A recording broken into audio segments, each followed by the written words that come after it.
This is Andi Purewal for Boxing News. I'm joined by trainer Shane McGuigan here at Your Call. Shane, probably the busiest man in boxing tonight. You had Ellie Scotney over at Wembley, and then you've had Caroline Dubois here at Your Call.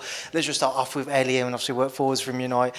We never had a chance to see her, but she picked up another victory, unanimous decision. How happy were you with her performance?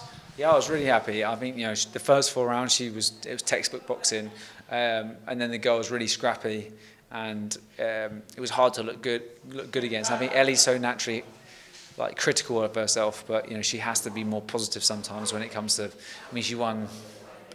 We marked the score down. It was 9 rounds to 1, and I think most of those one judge had it a shot out with a round even. So that's pretty much how I saw the fight. But worked the body well in times, and I think it's always going to be really hard to look good against those sort of opponents because they're so unorthodox and novice-y almost, but just tough.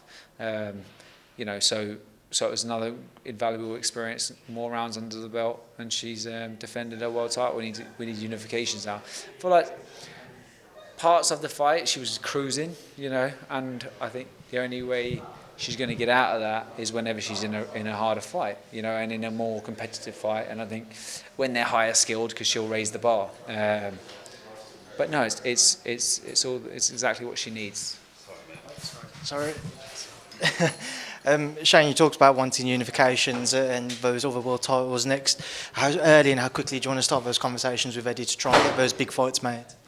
Well, it depends. I mean, I saw her after the fight and there was no injuries, her hands were pretty good. So, if there's chance of a December show, then I'd be really excited for her to, carry this form and this training on. And then, we might have 1 or 2 more down at super bantamweight, and then I believe she should move up after that and chase other fights up at featherweight. It's I think the bigger fights are up there. The journey across from Wembley to Your Call, was you nervous? Was you getting frustrated? What was it like? Was there a lot of traffic? Yeah, I mean, so I live out of London and I drive in because we're in Leighton, obviously, it's not that far, so I haven't been on the tubes in a couple of years. So when I got given the tube sheets, I was like, okay, not a problem, I've got that in my head.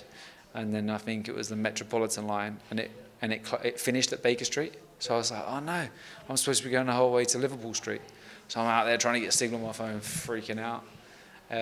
So I managed to get the Circle line across to Liverpool Street and then the Central one stop. So yeah, but look, I've done 9K. I'm in the process of training for Seville Marathon, I think, at the moment. So I've done 9K today. I must have done another 2 or 3 just getting it, just legging it between tube stations. How did Caroline feel? Obviously, not just when you got here, but how was her warm-up start? I imagine just before you arrived. Yeah, well, look, obviously Jamie TKV that.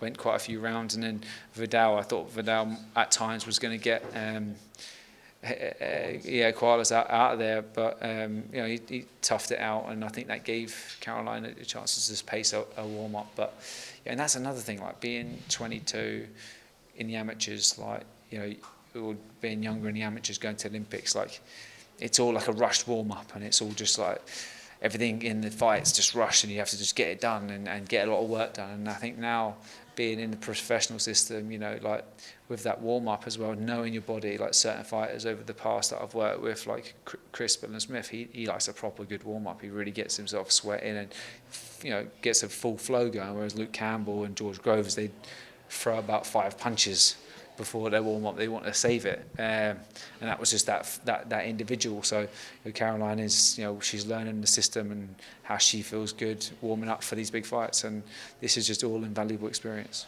It's quite a dominant performance from her, some tough, valuable rounds under her belt. What did you make of Caroline's performance personally? And just get your thoughts on those moments when her opponent spat her gum shield out. Obviously, that old trick of being able to go an extra few seconds there to recover.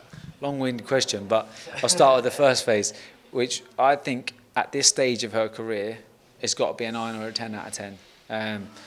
She was in a fight from the first or second round, the girl for a big right hook over the top, or a left hook, I think it was, and she caught her unexpected. Didn't hurt her at all, but still, that's a reality check. You're in a fight now, and you've got 9 rounds to go, or 8.5 rounds to go, and she composed herself, She was rushing in a few times, her opponent Rodriguez, but she set it up. The only time she was really getting caught is when she was loading up in the first phase.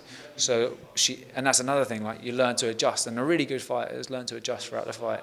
And when their chips are down, and when they're in a hard place where the punches are whistling over your shoulders, and that girl's dropped Estelle Mosley in her last fight, hurt her throughout the fight, so she can definitely punch.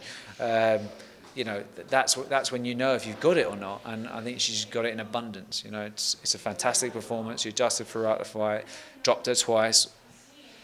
The girl knew every trick in the book. She spat a gum shield out twice. She was holding when she was getting spun round. She was like waiting there, showing to the ref to be like, can you give me a few extra seconds? All the tricks to slow the pace down, but that's what Caroline needs. Even if she'd have knocked her out with that shot in the ninth and the guy and got up, she was in her head, she wouldn't have gone 10. So we would still need that no to go that extra round. But yeah, listen, when these girls come to fight her, that's when she looks her best. Obviously, the biggest fight in the lightweight division is, of course, that of Katie Taylor fight. She's got to get through the Chantel Cameron rematch next. Not sure what happens with that, but is that the one you want to push for now? Where do things sit with Caroline's developments moving forwards?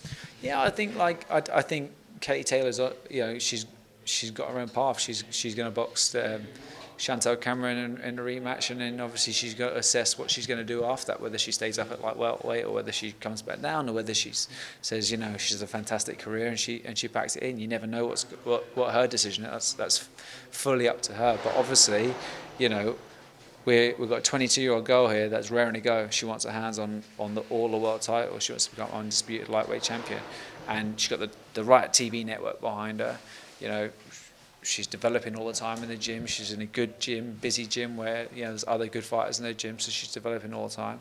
And now she needs that trajectory, and to get those big belts. And she's number 1 in box rec in the world, and she just needs to go out there and showcase it and claim them, whether Katie Taylor vacates them or whether she comes back down. I know obviously you wouldn't have watched Jai Opetaia and Jordan Thompson tonight. Jai Opetaia stopping Jordan Thompson in the 4th round.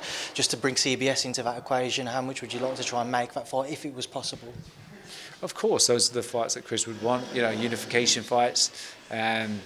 So look, he needs to assess, us as a team with his promoter and everything else, and speak to the governing bodies and stuff like that. So these things don't happen overnight, but of course that's the fight one of fights that he wants. Whether it's Opetaia or Goulamari, and even Badou Jack.